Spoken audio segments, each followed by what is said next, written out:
অনেক অনেক দূরে পাহাড় আর মাঠের মাঝখানে ছোট্ট একটা গ্রাম ছিল। গ্রামটার নাম ছিল চাঁদপুর।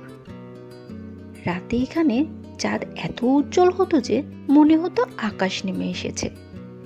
কিন্তু এই গ্রামের সবচেয়ে রহস্যময় জায়গা ছিল পুরনো দিঘি।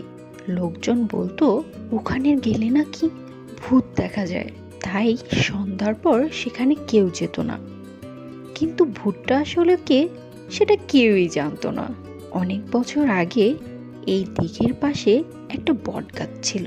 সেই বটগাছের নিচেই জন্ম হয়েছিল একটা ছোট্ট ভূতের।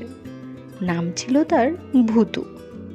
ভূতু অন্য ভূতদের মতো ছিল না। সে কাউকে ভয় দেখাতে চাইতো না।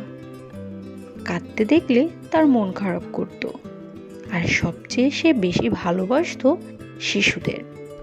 কিন্তু সমস্যা ছিল একটাই, সবাই তাকে ভয় পেত। ভূত একা একা বসে বলতো, আমি কি সত্যি এতটা খারাপ? একদিন বিকেলে দিঘির ধারে এলো 3 বন্ধু। টুনি, যে কিনা ছিল খুবই সাহসী। মণি, ভয় পেলেও কৌতূহলী ছিল। রিমি, যে কিনা ছিল সবার ছোট। হঠাৎ পাতা নড়ল, হাওয়া এলো।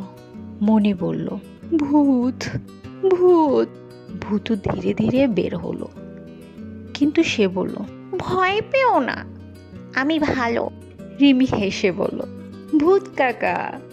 এই এক কথায় ভূতুর চোখ ভিজে গেল। ভূতু তাদের নিয়ে গেল বটগাছের নিচে। সে জাদু দিয়ে বানালো লাল লাল আম, মিষ্টি আলো আর গানের সুর। তারা খেললো, হাসলো। ভূতু বলল, আমি ভয় দেখাতে চাই না। টুনি বলল, আমরাও ভয় পেতে চাই না। কিন্তু দূরে দূরে একজন সব দেখছিল। সে ছিল কালো ছায়া ভূত।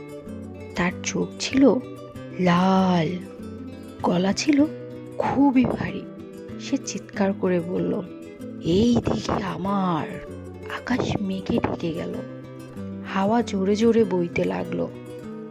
রিমি কাঁদতে কাঁদতে বলল, ভূতু সামনে দাঁড়িয়ে বলল, ওরা আমার বন্ধু। কালো ছায়া ভয় দেখাতে লাগলো। সে গাছ ভাঙলো, পানি ছিটালো, অন্ধকার নামালো। কিন্তু ভূতু পালালো না।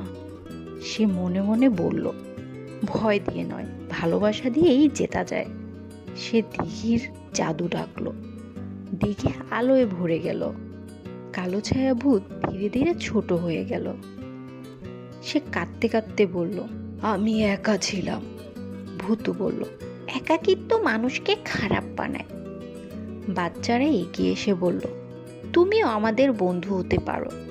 ছায়াভূত হাসলো। এরপর থেকে দিঘি হলো খেলার জায়গা। ভূতি হলো পাহারাদার। ছায়াভূত হলো গল্পকথক।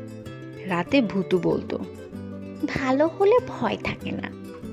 চাঁদপুরে আর কেউ ভয় পেত না। এই গল্প থেকে আমরা কি শিখলাম বলো তো? সবাই খারাপ হয় না, সাহস থাকলে ভয় পালায়। বন্ধু সবচেয়ে বড় জাদু। তো বন্ধুরা, আজকে আমাদের গল্পটি তোমাদের কেমন লাগলো? নিশ্চয়ই অনেক ভালো লেগেছে। তাহলে আর দেরি কিসের? এখনই আমাদের চ্যানেলটি সাবস্ক্রাইব করে ফেলো আর পাশে থাকা বেল আইকনটি দ্রুত ক্লিক করে ফেলো। তাহলে এমন মজার মজার ও শিক্ষণীয় গল্প তোমরা দেখতে ও শুনতে পাবে প্রতিদিন।